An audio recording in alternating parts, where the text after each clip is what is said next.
రాష్ట్రంలో ఈరోజు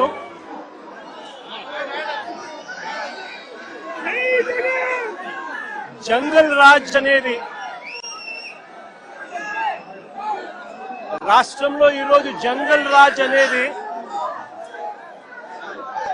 ఏ స్థాయిలో ఉంది అని అంటే ప్రజాస్వామ్యం ఎప్పుడో కూని అయిపోయి రాష్ట్రంలో ఉన్న పాలకులు ఈరోజు జంగల్ రాజ్ అంటే ఒక భయానక వాతావరణంతో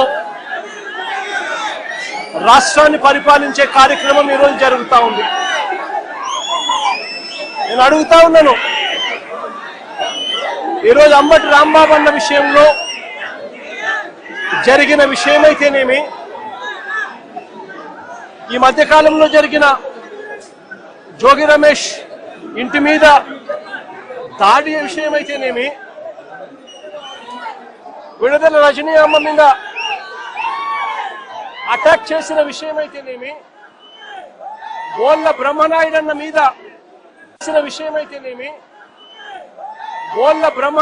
మీద అటాక్ చేసిన విషయమైతేనేమి, అన్నీ కూడా ఈ మధ్య కాలంలోనే జరిగిన ఈ కొన్ని ఘటనలు మాత్రమే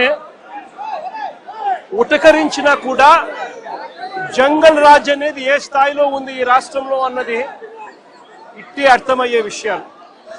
నేను అడుగుతా ఉన్నాను, అంబటి రాంబాబు అన్న చేసిన తప్పేమిటి అని అడుగుతా ఉన్నా.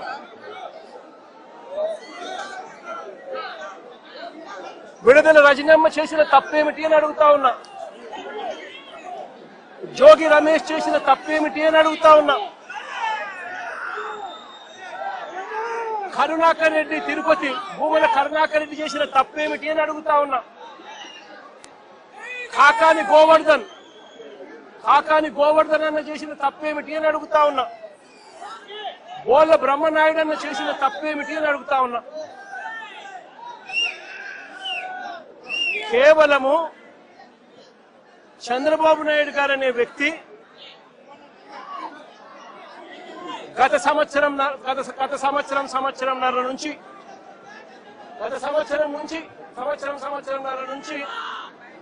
చంద్రబాబు నాయుడు గారు కావాలని ఉద్దేశపూర్వకంగా అబద్ధాలతో కూడిన ప్రకటనలు చేస్తూ ప్రజలను మభ్యపెట్టే కార్యక్రమం చేశాడు. తిరుపతి నెయ్యిలో, పవిత్రమైన తిరుపతి నెయ్యిలో భక్తుల మనోభావాలను దెబ్బతీసే విధంగా కావాలని కుట్రపూరితంగా ఆ నెయ్యిలో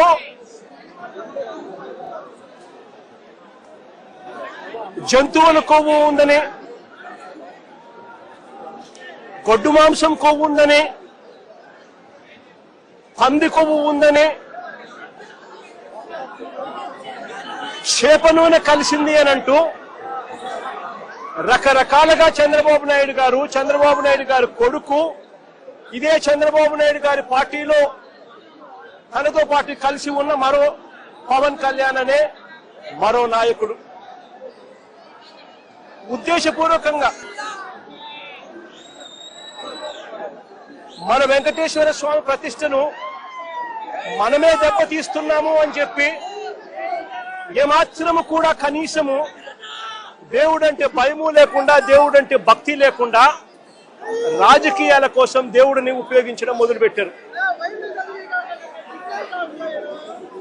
వీళ్ళు చేసిన ఆరోపణలు ఏదైతే ఉన్నాయో ఆ ఆరోపణలన్నీ కూడా అవాస్తవము అని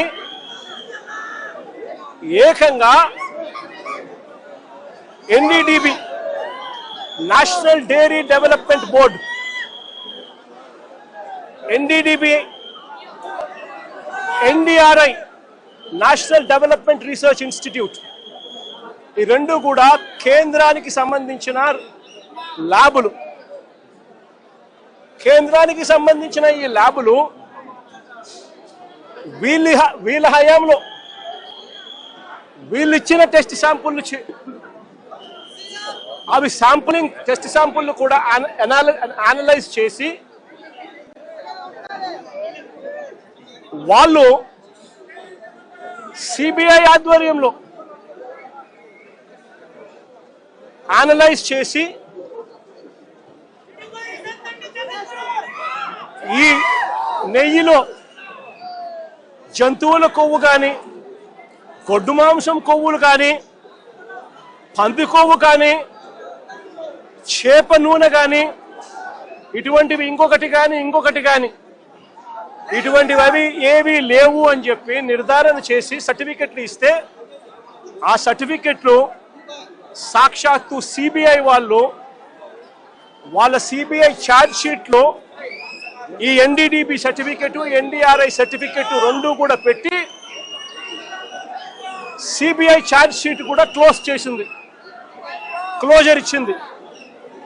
నేను అడుగుతా ఉన్నా, తప్పు ఒకవేళ చేసుంటే ఆ సిబిఐ ఛార్జ్ షీట్లో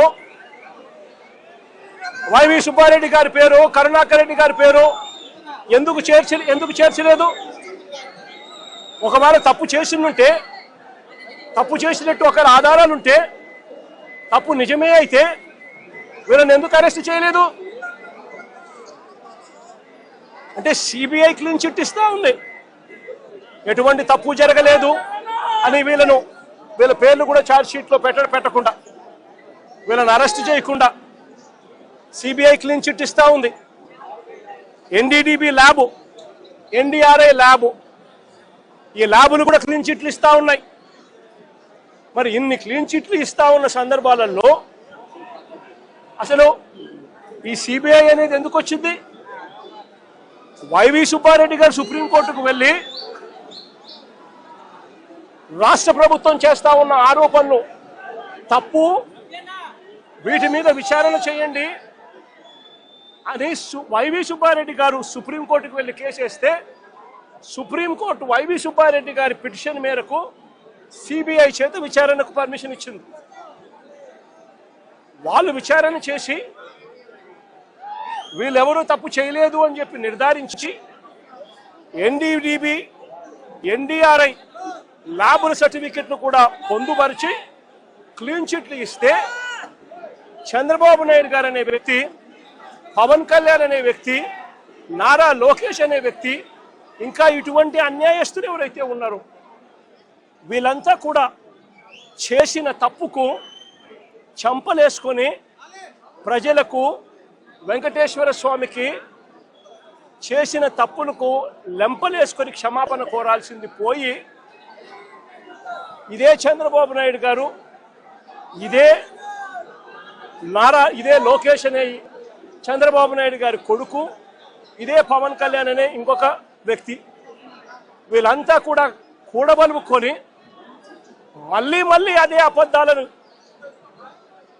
నిజమనిపించే విధంగా చెప్పాలని చెప్పి గోబల్స్ ప్రచారం చేయాలి అన్న దుర్బుద్ధితో, దురాలోచనతో వక్రీకరిస్తూ ఏకంగా ఫ్లెక్సీలు పెడతారు. నేను అడుగుతా ఉన్నా,